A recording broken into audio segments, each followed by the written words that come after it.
Йеменд жагсаа цуглаан үргэлж ицээр байна. Ерөнхийлөгч Али Абдулла Салех халдлагад өртөж шаргацсныхаа дараа Саудын Арабид эмчилгээ хийлгэж байгаа бөгөөд Йеменийн иргэд түүний дэглэм эцэс болохыг шаардсаар байгаа юм а. Зарим иргэд төвчээр нь барагдаж байгаа тухайгаа ярьж өөрчлөлт шинжилтийг өтөр түргэн хүлээн авахыг ерөнхийлөгчөөс шаарджээ.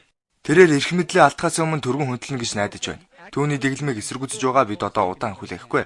Ерөнхийлөгчөө одоо хөдөлж хувьсгалд оролцож байгаагаа зарлах юм бол бид түүнийг дэмжинэ. Хэрвээ тэд ингэхгүй бол өөрсдийн арга хэмжээг авна. Залуучууд ямар арга хэмжээ авахаа шийдсэнгүүд тэд хамтдаа хөдлөнө. Эсэргүүцсэн хинч тэднийг зогсоохгүй.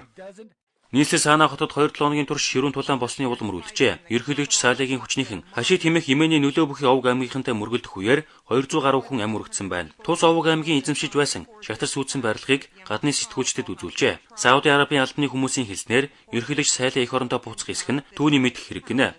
Барууны орнууд булангийн орнуудын зуучлагчаар оролцсон эрх мэдэл шийдвэрлэх гэрээг дахин сэргийхийг хүсэж магадгүй юм а. Уг гэрээний дагуу Сале огцрох ёстойч түүнд ямар нэг ял шийтгэл тулахгүй юм байна. They and Western powers may want to revive a Gulf brokered transition.